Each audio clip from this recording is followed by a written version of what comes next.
Good day. So, we now have our first case of monkeypox.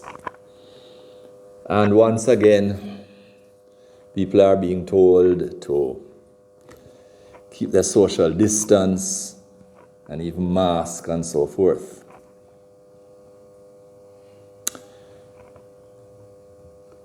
Maybe there's a vaccine for not smallpox at all, monkeypox. Maybe there's a vaccine for monkeypox. Maybe it would be the same type of vaccine that they use for chickenpox and so on. But Jamaicans tend to be very, very suspicious. Even with the polio vaccination, there are elderly people who said that it was a way to brand Jamaicans with that bump that every Jamaican has on one of their hands, so that if we try to run away to another country, they could identify us. There are many people of the old stock who believe that, And we always have been a suspicious people because our foreparents went through slavery, and information was held back from the slaves. And because of that, slaves tend to be suspicious. It was our national hero, Sam Sharp. There he was as a butler. He was a slave and a butler. And he was overhearing about the coming emancipation. And of course, the Jamaican estate owners created the biggest opposition to the abolition of slavery. And by the time he went outside and told the other slaves the story passed, that the free paper had already come and that they were holding it back. And that even that they had burnt the free paper. In fact, when we hear about free paper burn at the end of school holidays, that's where it comes from, the emancipation paper. And for those of you who do not understand the Jamaican patois, the free paper has burnt. And it's a Jamaican saying at the end of the summer holidays and the end of the Christmas holidays and even the Easter holidays, free paper burn, right? And that's where it comes from. But we have always been suspicious as a result of that. Now, we have very good reasons to be suspicious because every now and again there are allegations of corruption in the government and so on. So when they do something that is very good, we all wonder, or some of us at any rate, wonder what is the reason behind the very good thing that they have done.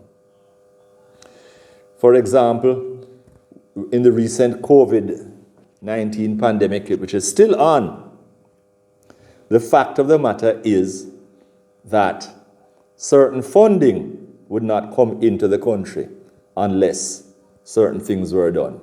And of course, it had a great impact on the economy because we could not be asking for more medicines and more hospitals and more this and more that if we were not adhering to protocols. So maybe that was the reason. And of course, all governments like when the money comes in, because if there's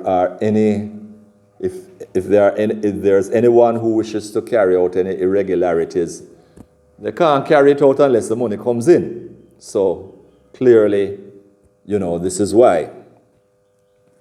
But so when, for example, the government banned the scandal bags, the plastic bags, that was a good thing because it was blocking up our rivers. When they stopped the sugary drinks, that was a good thing. And now we hear that there's going to be an insistence that all bike riders and pillions must wear helmets. And again, that is a good thing. I was a bike rider all of 48 years ago, and I wore my helmet. So I know it's a good thing, right? But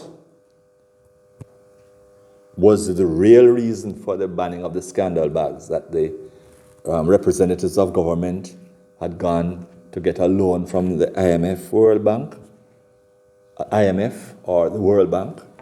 And they say, well, why do you need money for, say, drains?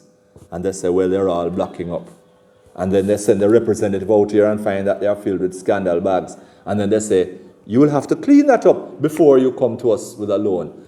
Look, all of us know the type of questions that are asked by a bank or a credit union when we go for a loan, because they have to unlend money to other people too. It's the same thing with our World Bank. They will be asking other questions. If we say that we want more hospital beds and more hospital medicines, and we go to get money for it and funding from whatever organization, they're going to ask what is causing the sickness. And if we tell them diabetes, they're going to say, have you checked the amount of sugar in the drinks and the food? So they're going to come down and they're going to check and see, and they're going to do their testing and find out how much sugar is in the drinks and say, no, you have to lessen the sugar in the drinks. But the politician looks good. It looks as if he's caring for the children. Not necessarily so. Maybe so, but not necessarily so. And of course the helmets. Well, it could well be that, again too, if we need money for health, they say, well, okay, you can't have people riding around without helmets. And it's the same thing with the seatbelt law that came in the 90s, because that only fills up the hospitals. And is there somebody waiting that to sell the people the helmets? Is somebody waiting who somebody in politics may want funding from election time, so this is part of the deal to sell them helmets? Even so, it is still a good thing. Even so, it is still a good thing.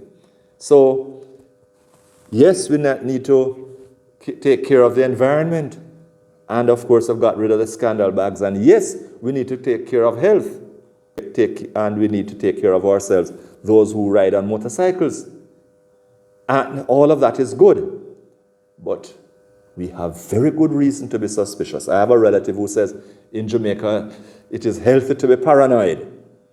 Because this has been our experience, that there's always another reason why these things are brought into place. Indeed, as Christians, we must always remember what Jesus Christ said, as recorded in Matthew chapter 10, verse 16.